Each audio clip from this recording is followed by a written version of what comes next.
दिन भर के काम से थककर घर लौटा पीटर सुकून की सांस लेता अपनी बैल्कनी से शहर को निहार रहा था। उसी पल अचानक अपने भीतर जगमगाती रोशनी समेटे कोई चीज आसमान से धरती पे गिराई। देखते ही देखते उस रोशनी ने विशालकाय रूप ले लिया, जिसे देख पीटर और शहर की भीड़ में चलते सारे लोगों की सांसें सिमट सी गई। एक पल को तो चारों ओर गुप्त सन्नाटा पसर गया, लेकिन अगले ही पल आसमान से अंधाधुंध गोलीबारी शुरू हो गई, जिसने भीड़ में चलते लोगों को बड़ी ही बेरहमी से मौत के घाट उतार दिया। उसे देख पीटर कुछ भी समझ पाता उससे पहले ही उसकी बिल्डिंग में भी एक बम धमाका हुआ, जिसमें पीटर दूर जा गिरा। पर तभी अचानक पीटर अपने बिस्तर पे नींद से जाग उठा। असल में ये पीटर का एक बुरा सपना था, पर ना जाने क्यों तबाही का वो मंजर हर बार पीटर के सपने में आकर उसे परेशान करता था। पीटर को यूं परेशान देख उसकी पत्नी एलिस और उसके दोनों बच्चे लूसी और हैना भी मायूस रहते थे। एलिस पीटर को समझाती थी कि उसे किसी साइकियाट्रिस्ट से मिलकर अपने इस सपने से छुटकारा पाने की कोशिश करनी चाहिए, लेकिन पीटर ये सोच के रह जाता था कि आज नहीं तो कल वो सपने उसके जहन से अपने आप ही निकल जाएंगे। अपने परिवार को यूं निराश देख अगली सुबह पीटर ने अपनी दोनों बेटियों से वादा किया कि आज वो ऑफिस से जल्दी घर आएगा और उन्हें बाहर घुमाने ले जाएगा। इस तरह एक नई शुरुआत के साथ पीटर काम पर अपनी फैक्ट्री में आ गया। उस फैक्ट्री में कोई इलेक्ट्रॉनिक मशीन बनाने का काम चल रहा था। पीटर उस मशीन को एक जनरेटर से कनेक्ट करके उसे टेस्ट कर रहा था। तभी अचानक ही उसका एक हाथ कांपने लगा। अगले ही पल उसे अपना वो हाथ खून से सना नजर आया। अपने उस हाथ को देख एकदम से उसके दिमाग में एक दृश्य ने घर कर लिया। उस दृश्य में पीटर गुस्से में किसी को बुरी तरह से घूंसे मार रहा था, जिससे उसका हाथ खून से लहूलुहान हो गया था। तभी उसकी मशीन में एक स्पार्क हुआ, जिसकी आवाज से पीटर होश में आ गया। पीटर किसी तरह खुद को संभालकर वापस काम पर लग गया। उसी वक्त पीटर को याद आया कि आज तो उसे अपने परिवार के साथ घूमने जाना है। पीटर ने बाकी सारे काम छोड़कर अपने बॉस डेविड से आधे दिन की छुट्टी ले ली। फिर घर जाने से पहले वो जनरेटर रखने फैक्ट्री के बेसमेंट में आ गया। तभी एक बार फिर उसके साथ कुछ अजीब घटा। उसे बेसमेंट की लाइट्स जलती बुझती नजर आने लगी और उसी पल एक बार फिर एक दृश्य ने उसके दिमाग में घर कर लिया, जिसमें पीटर एक ऑफिस बिल्डिंग में ट्यूबलाइट रिपेयर कर रहा था। वहीं हॉल में लगे टीवी पे एक खबर चल रही थी, जिसमें दो विशेषज्ञ इस बारे में बहस कर रहे थे कि कोई है जो इंसानों से पृथ्वी पर अपने हक की मांग कर रहे हैं। कुछ लोग उनके खिलाफ हैं, वे उन्हें शैतान कह रहे हैं और उन्हें पृथ्वी से मिटाने के लिए उनके खिलाफ प्रोटेस्ट कर रहे हैं। तो कुछ विशेषज्ञ कह रहे हैं कि वो लोग पृथ्वी के लिए वरदान साबित हो सकते हैं। इतने में ही वो दृश्य उस तबाही के दृश्य में बदल गया, जिसमें आसमान से आई उस रोशनी ने धरती के लोगों पर हमला कर दिया था और एक धमाका पीटर की बिल्डिंग में भी हुआ था, जिससे पीटर उड़कर दूर जा गिरा था। तभी उस बिल्डिंग में गोलीबारी होने लगी। पीटर उठकर वहां से भागा और एक कमरे के कोने में आकर छुप गया। उसी कमरे में पीटर की पत्नी एलिस भी एक टेबल के नीचे छुपी हुई थी। तभी हथियार लेकर कोई उस कमरे में आने लगा, पर इतने में ही पीटर की आंख खुल गई और वो उस दृश्य से बाहर निकल आया। न जाने कैसे पीटर उस दृश्य को देखने के दौरान बेहोश हो गया था। उसने उठकर टाइम देखा तो रात हो चुकी थी। वो हड़बड़ाता हुआ फैक्ट्री से निकलकर अपने घर जाने लगा। तभी अचानक उसे आसमान में मंडराती तीन चमचमाती रोशनी दिखाई दी। वो रोशनियां एक जगह से दूसरी जगह मूव हो रही थी। पीटर ने आसपास आते जाते लोगों से पूछा कि क्या उन्हें भी आसमान में वो रोशनी नजर आ रही है, लेकिन अजीब बात थी कि किसी ने भी पीटर की बातों पे ध्यान नहीं दिया और अपने रास्ते चलते रहे। कुछ ही देर बाद वो रोशनियां अचानक गायब हो गयी। तभी पीटर को सामने की दुकान में एक टेलीस्कोप दिखा। उस टेलीस्कोप को खरीदकर पीटर घर लौट आया। एलिस और बच्चे पीटर के लेट घर आने से बहुत नाराज थे। पीटर ने एलिस को बताया कि आज ऑफिस में फिर से उसे वो बुरा सपना आया था और वो बेहोश हो गया था, जिस कारण उसे घर आने में देरी हुई। इस पर एलिस ने चिढ़कर उससे कहा कि वो बेतुके सपने उसके दिमाग में बस चुके हैं, इसलिए पीटर को अपना इलाज कराना ही होगा। ये कहकर एलिस नाराज होकर वहाँ से चली गई। फिर उसी रात एक बार फिर पीटर को उसी तबाही का सपना आया, जिसमें उसने एक बच्ची को देखा जिसके माता पिता उस तबाही में मारे गए थे और वो बच्ची अपने माता पिता की लाश के पास बैठी रो रही थी। वो बच्ची कोई और नहीं, पीटर की बेटी लूसी थी। वहीं पीटर की दूसरी बेटी हैना भी थी, जिसने अचानक ही किसी पे गन तान दी। इसी के साथ पीटर हड़बड़ाता हुआ उस सपने से जाग उठा। उठते ही उसे टेबल पे एक नोट में एक वेलनेस सेंटर का नंबर दिखा, जो एलिस उसके लिए छोड़ गई थी। अब पीटर खुद उन सपनों से तंग आ चुका था।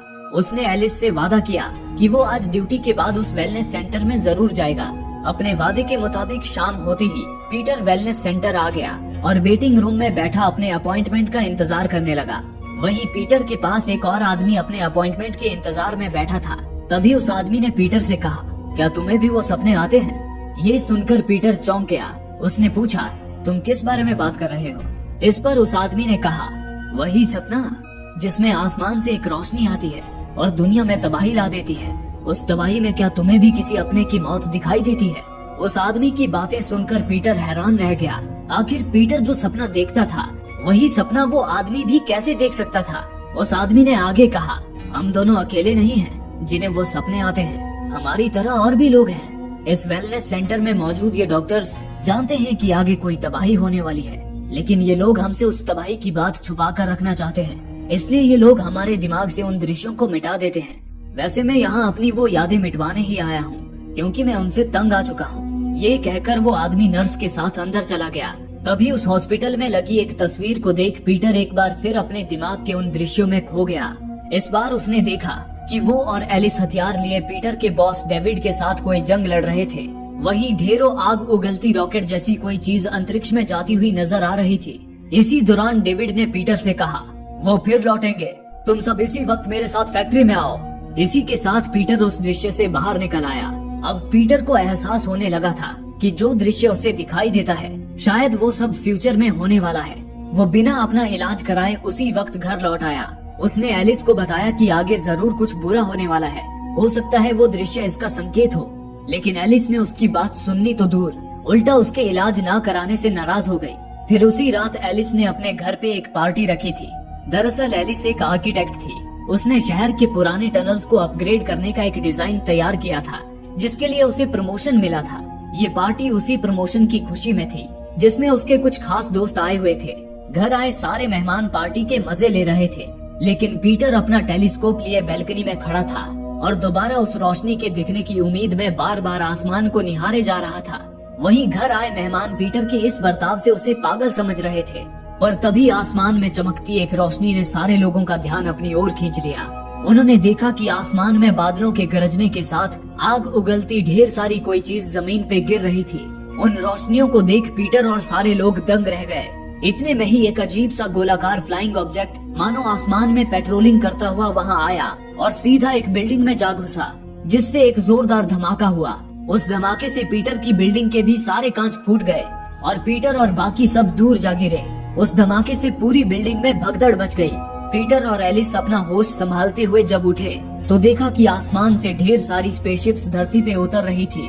उसे देख पीटर ने एलिस को बच्चों के साथ अंदर के कमरे में छुपने को कहा, लेकिन उनकी बेटी हैना उनके साथ नहीं थी। साथ ही उसके पड़ोसी रे की बेटी भी उसे मिल नहीं रही थी। ये देख पीटर और रे साथ मिलकर अपनी बेटियों को ढूंढने लगे। उन्होंने देखा कि उस पूरी बिल्डिंग में अफरा तफरी मची हुई थी और पूरे शहर में इमरजेंसी ब्रॉडकास्टिंग की जा रही थी कि शहर के सारे नागरिक अपनी सुरक्षा के लिए जल्द से जल्द अपने नजदीकी गवर्नमेंट फैसिलिटी में पहुंचे। इसी दौरान पीटर और रे को लिफ्ट से हैना की चीख सुनाई दी। उन्होंने लिफ्ट का दरवाजा खोल कर देखा तो लिफ्ट निचली मंजिल पे थी। वे दोनों लिफ्ट के कंपार्टमेंट में लिफ्ट के ऊपर आ गए और ऊपर से लिफ्ट का दरवाजा खोलकर देखा तो हैना रे की बेटी के साथ लिफ्ट के अंदर ही मौजूद थी। वे फौरन उन दोनों को बाहर निकाल लाए। उसके बाद वे उन्हें लेकर अपने अपने फ्लैट की तरफ जाने लगे। इसी दौरान उन्होंने हथियार लिए कुछ अजीब से प्राणियों को एक फ्लैट में घुसते देखा। पीटर उस फ्लैट के दरवाजे पे गया और झांक कर अंदर देखने लगा। उसने देखा कि वो प्राणी एलियन जीव थे जो उस फ्लैट में मौजूद लोगों का बेरहमी से कत्ल कर रहे थे। पीटर घबराकर वहाँ से निकल गया और हैना को लेकर अपने फ्लैट में एलिस और लूसी के पास आ गया। वहीं रे अपनी बेटी को लेकर अपने फ्लैट में चला गया। पीटर और एलिस ने हैना और लूसी को अंदर के कमरे में एक टेबल के नीचे छुपा दिया। फिर एलिस पीटर के साथ बाहर आई और उससे पूछा, क्या यही वो तबाही थी जिसे तुम अपने सपने में देखा करते थे? इस पर पीटर ने हाँ में जवाब दिया। एलिस ने बेचैनी भरे शब्दों में कहा, क्या तुम्हें पता है आगे क्या होने वाला है? हमें आगे क्या करना चाहिए? इस पर पीटर ने कहा, आगे क्या होने वाला है ये तो मैं नहीं बता सकता, क्योंकि मुझे सिर्फ बीच बीच की घटनाएं दिखती थी। हाँ, एक दृश्य में मैंने हमारे साथ डेविड को देखा था। वो हमें फैक्ट्री में ले जा रहा था, यानी कि हमें मेरी फैक्ट्री में जाना होगा, क्योंकि मेरी फैक्ट्री भी तो एक गवर्नमेंट बिल्डिंग है। पीटर ने इतना कहा ही था कि तभी उन्हें अपने दरवाजे के बाहर गोली चलने और लोगों के चीखने चिल्लाने की आवाज सुनाई दी। पीटर समझ गया कि एलियंस ने उनके पड़ोसियों को भी खत्म कर दिया है, जिसमें रे और उसका परिवार भी शामिल थे। अगले ही पल अचानक वो एलियंस पीटर के भी घर का दरवाजा तोड़ने की कोशिश करने लगे। ये देख पीटर और एलिस ने घर के सामानों से दरवाजे को ब्लॉक कर दिया। इसी बीच दूसरी ओर लूसी और हैना डरे सहमे टेबल के नीचे छुपे हुए थे। तभी लूसी को याद आया कि वो अपना खिलौना हॉल में ही छोड़ आई है। नादान लूसी उसी वक्त हॉल में आ गई और डर के मारे अपना खिलौना लेकर हॉल में एक टेबल के नीचे छुप गई।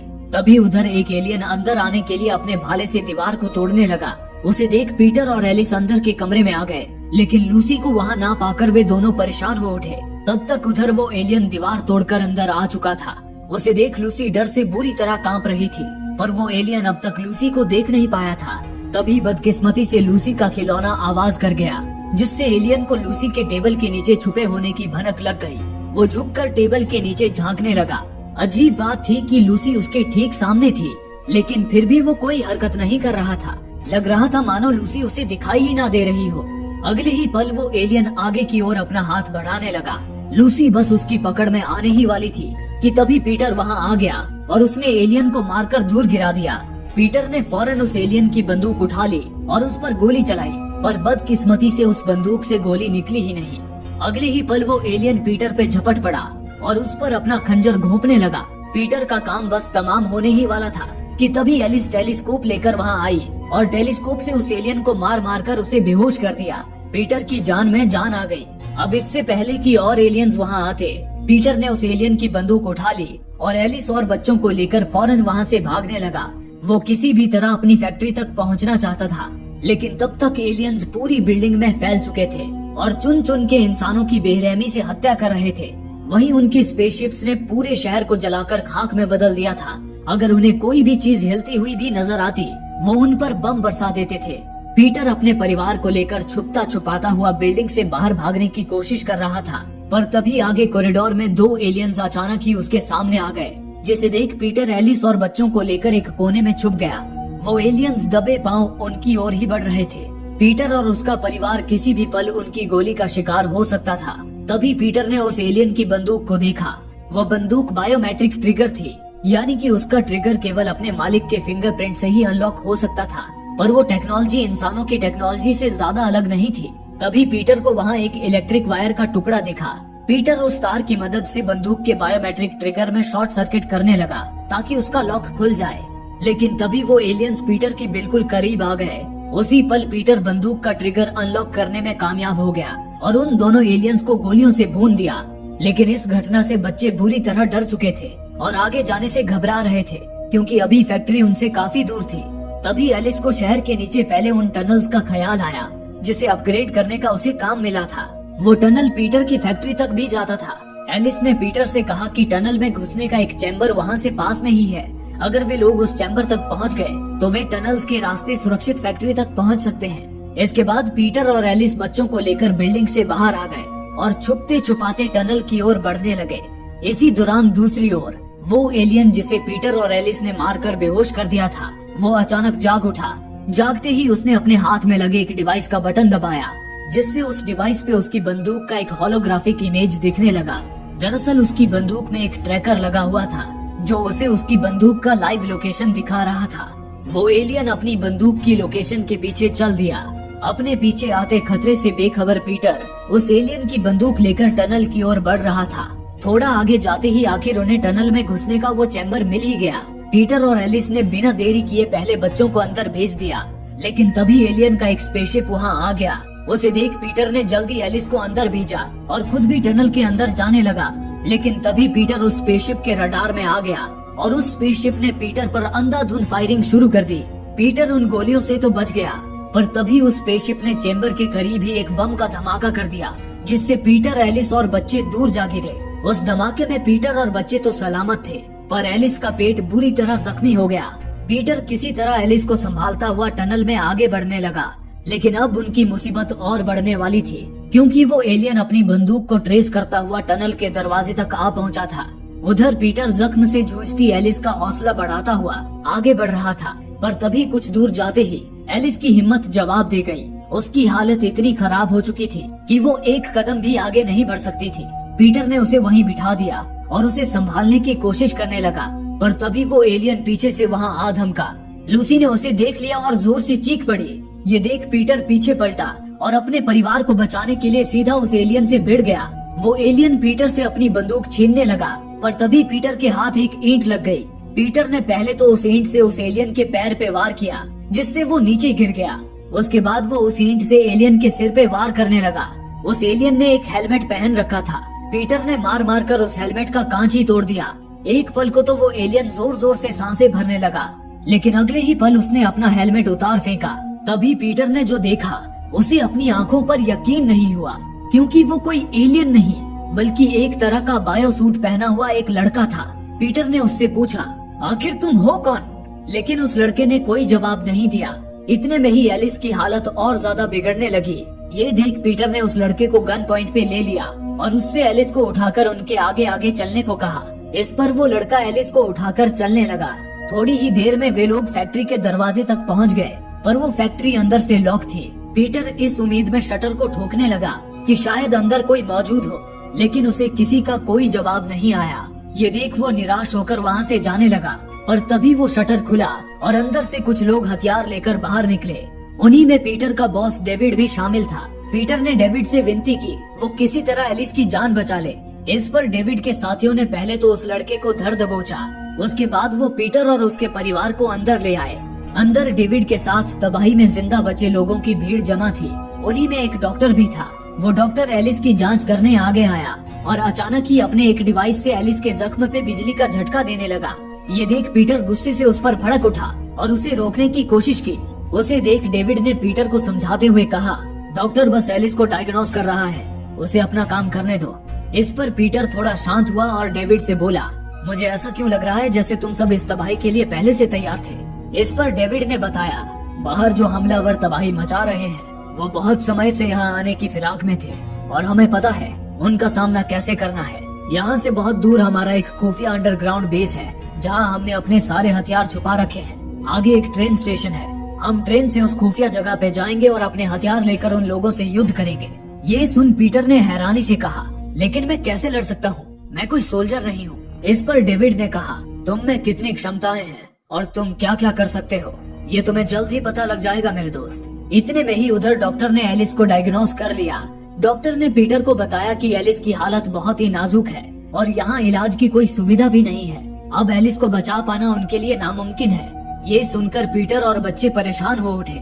इसी दौरान उधर उन एलियन हमलावरों को सर्वाइवर्स के वहाँ छुपे होने की भनक लग गई और वो छत तोड़कर वहाँ घुसने की कोशिश करने लगे। ये देख डेविड ने अपने आदमियों से हमलावरों के साथ ही उस लड़के को मारने को कहा और पीटर और बाकियों को ट्रेन की ओर जाने का आदेश दिया।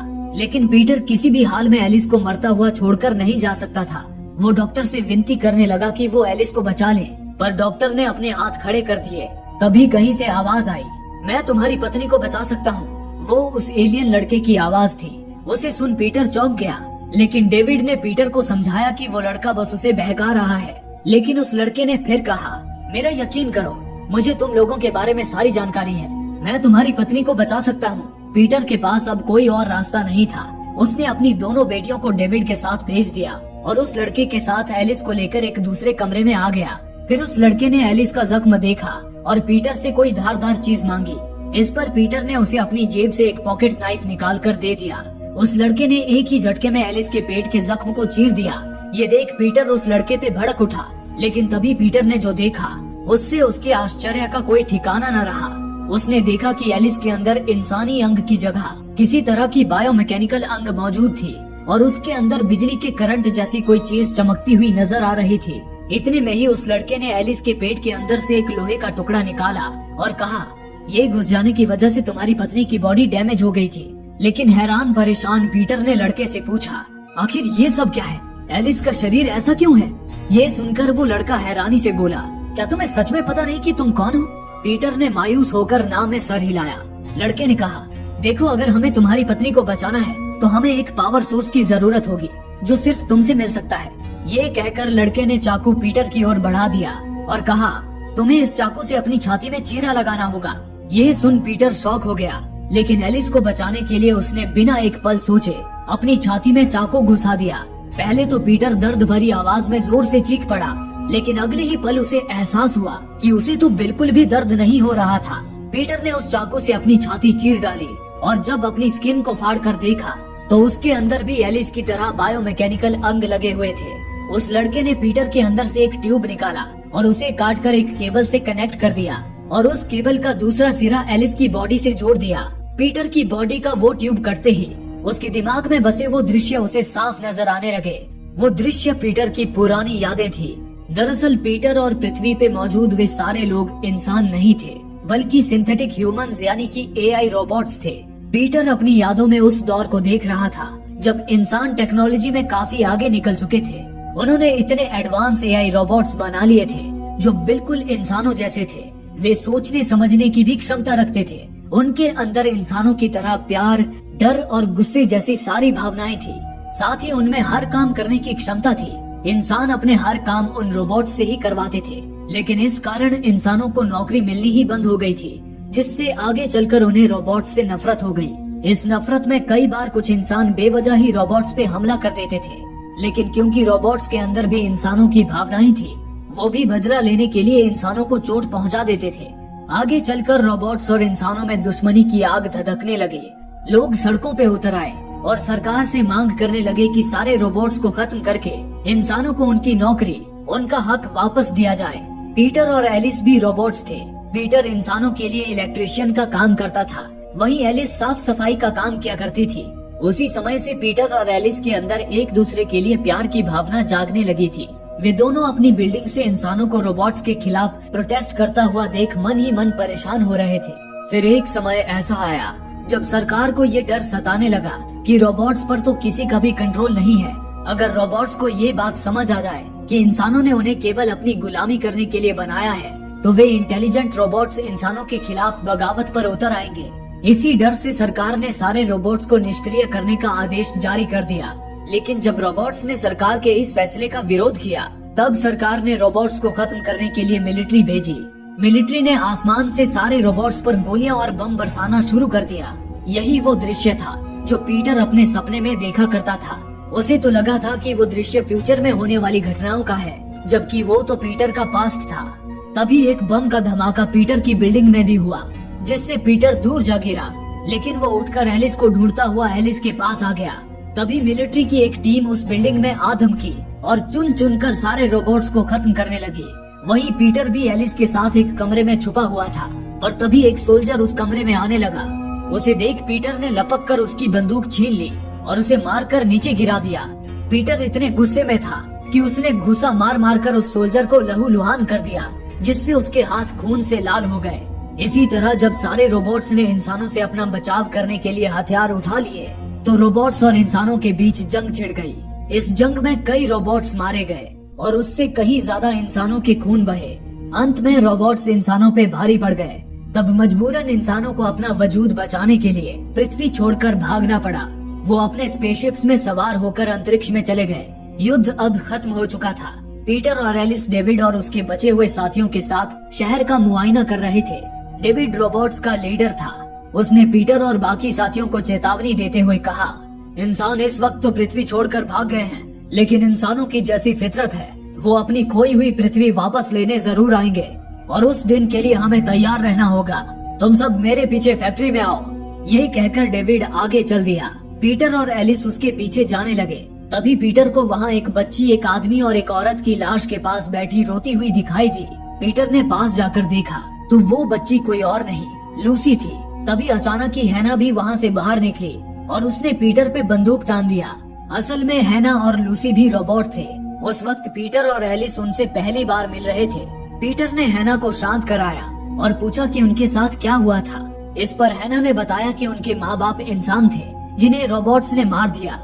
यानी कि उस वक्त इंसान रोबोटिक बच्चे भी गोद लेते थे, लेकिन रोबोट्स की उम्र नहीं बढ़ती थी, इसलिए लूसी और हैना आज भी बच्चे ही थे। पीटर और एलिस ने हैना और लूसी को भी अपने साथ ले लिया। इसके बाद वे सभी वेलनेस सेंटर में पहुँचे, जिसे केवल रोबोट्स के ट्रीटमेंट के लिए ही बनाया गया था। पीटर, एलिस और कई और रोबोट्स इस डर में थे कि ना जाने कब इंसान उन पर दोबारा हमला करके उन्हें खत्म कर दे। उसी डर को खत्म करने के लिए रोबोट्स के डॉक्टर्स ने पीटर, एलिस और उनके साथ साथ सारे डरे हुए रोबोट्स की पुरानी मेमोरीज मिटा दी और उनके अंदर इंसानों की यादें डाल दी, ताकि वो सभी अपना पास्ट भूलकर इंसानों की तरह एक साधारण जिंदगी जी सके। उन्होंने पीटर और एलिस को बताया था कि वो पति पत्नी है और लूसी और हैना उनके बच्चे हैं। पीटर और एलिस के साथ साथ उन्होंने बाकी रोबोट्स को भी एक परिवार की तरह रहना सिखा दिया और तभी से पीटर, एलिस और वे सारे रोबोट्स खुद को इंसान समझ रहे थे। वहीं डेविड और कुछ रोबोट्स सच्चाई से वाकिफ थे और कई सालों से इंसानों से निपटने की प्लानिंग कर रहे थे। और आज वो दिन आ गया था जब इंसान रोबोट से अपनी पृथ्वी लेने वापस लौट आए थे। पृथ्वी पर हमला करने वाले लोग कोई एलियन नहीं बल्कि इंसान ही थे। इसी के साथ पीटर हड़बड़ाता हुआ होश में आ गया। तभी उस लड़के ने पीटर से कहा, फिक्र मत करो, ये तरीका काम कर गया है, तुम्हारी पत्नी ठीक हो जाएगी। ये सुनकर पीटर ने कहा, मेरी याददाश्त मिटा दी गई थी, लेकिन अब मुझे सब याद आ गया है। इंसान और रोबोट्स एक दूसरे के दुश्मन हो गए थे, लेकिन तुम इंसान होकर भी मेरी मदद क्यों कर रहे हो? इस पर लड़के ने कहा, तुम रोबोट्स में ये सबसे बड़ी खासियत है कि तुम अपनी बुरी याददाश्त मिटा सकते हो, लेकिन हम नहीं कर सकते। आज से 50 साल पहले तुमने इंसानों को पृथ्वी से खदेड़ा था, तब वे सभी मंगल ग्रह पर जाकर बस गए थे। उनमें मेरे ग्रैंड पेरेंट्स भी शामिल थे। उस वक्त मेरा जन्म भी नहीं हुआ था। इंसानों ने मंगल पर कॉलोनीज बनाई और 50 सालों तक अपनी टेक्नोलॉजी डेवलप की ताकि वे पृथ्वी पे वापस लौटकर रोबोट्स को पूरी तरह मिटा सके। हमारी जनरेशन को सिखाया गया कि तुम रोबोट्स दरिंदे होते हो, बेरहम होते हो। फिर हमें सारी तैयारी के साथ पृथ्वी पे हमला करने भेजा गया। हमें डर था कि अब पृथ्वी इंसानों के सांस लेने लायक होगी भी या नहीं, इसलिए हम ये बायोसूट पहन कर आए थे। लेकिन हमले के दौरान जब मैं तुम्हारी बेटी से मिला, तब मुझे पता चला कि रोबोट्स दरिंदे नहीं हैं। उन्होंने तो परिवार की तरह रहना भी सीख लिया है। मैंने तुम लोगों के बारे में जो सुना था वो सब गलत था, और मुझे तो ये आदेश देकर भेजा गया था कि मुझे दरिंदे रोबोट्स को खत्म करना है, न कि किसी के परिवार के लोगों और बच्चों को। इसलिए तुम्हें मारकर मैं पाप का भागीदार नहीं बनना चाहता। इतने में ही एलिस को भी होश आ गया। अब एलिस बिल्कुल सही सलामत थी और पीटर की तरह उसे भी सब याद आ चुका था। इसी दौरान उधर इंसानों ने टनल की छत तोड़ दी और वो टनल के अंदर घुस आए। ये देख उस लड़के ने पीटर से कहा, तुम लोगों को यहाँ से भागना होगा। जब मेरे साथी यहाँ आएंगे तो मैं उनसे कह दूंगा कि मैं यहाँ अकेला आया था। इस पर पीटर और एलिस ने उस लड़के का शुक्रिया अदा किया और फौरन ट्रेन स्टेशन की तरफ रवाना हो गए। आखिरी ट्रेन बस कुछ देर में निकलने वाली थी। बाकी लोग ट्रेन में चढ़ रहे थे, पर लूसी और हैना अब भी अपने मम्मी पापा के इंतजार में बैठे हुए थे। वहीं दूसरी ओर कुछ रोबोट्स अब भी इंसानों का सामना कर रहे थे, लेकिन वे ज्यादा देर तक इंसानों के आगे टिक नहीं पाए। इसी दौरान पीटर और एलिस किसी तरह उनसे बचते हुए स्टेशन की तरफ भागने लगे। उधर डेविड ने पीटर और एलिस की कोई खबर ना पाकर लूसी और हैना को बचाने के बारे में सोचा और उन्हें जबरदस्ती उठाकर ट्रेन में ले गया और ट्रेन स्टार्ट करके वहाँ से निकलने लगा। पर तभी पीटर और एलिस भागते हुए वहाँ आए और ट्रेन को रोकने के लिए आवाज देने लगे। उन्हें देख डेविड ने ट्रेन रोक दी। वे लोग फौरन ट्रेन की ओर भागने लगे, पर तब तक इंसानों की सेना वहाँ पहुँच गई और उन पर गोलियां बरसाने लगी। खुशकिस्मती से पीटर और एलिस सही सलामत ट्रेन में चढ़ गए। तभी उस ट्रेन के पीछे लगी मशीन गन ने उन इंसानों की सेना को भून कर रख दिया और वो ट्रेन वहाँ से रवाना हो गई। पीटर और उसका परिवार अब सही सलामत था, लेकिन अब पृथ्वी पर दोबारा इंसानों का कब्जा हो चुका था। इसी दौरान डेविड ने पीटर से कहा, इस वक्त हम अपने खुफिया अंडरग्राउंड बेस में जा रहे हैं, जहां हम सुरक्षित रहेंगे, लेकिन अब हमें इंसानों से पृथ्वी वापस लेने की प्लानिंग करनी होगी। पीटर, तुम्हें देख के लग रहा है तुम्हारी याददाश्त वापस आ चुकी है। अब बारी है बाकियों को भी उनका पास्ट याद दिलाने की, ताकि हम एक बार फिर इंसानों से लड़कर अपनी पृथ्वी वापस ले सकें। क्या तुम एक बार फिर जंग के लिए तैयार हो? इस पर पीटर ने हामी भरी और इसी के साथ उनकी ट्रेन एक रिवर ब्रिज से होती हुई पहाड़ियों में बने एक सुरंग में घुस गई। ट्रेन के वहां जाते ही ब्रिज ऑटोमेटिकली पानी के अंदर हाइड हो गया और उस सुरंग का मुहाना भी पत्थरों से छुप गया। इसी के साथ ये फिल्म यहीं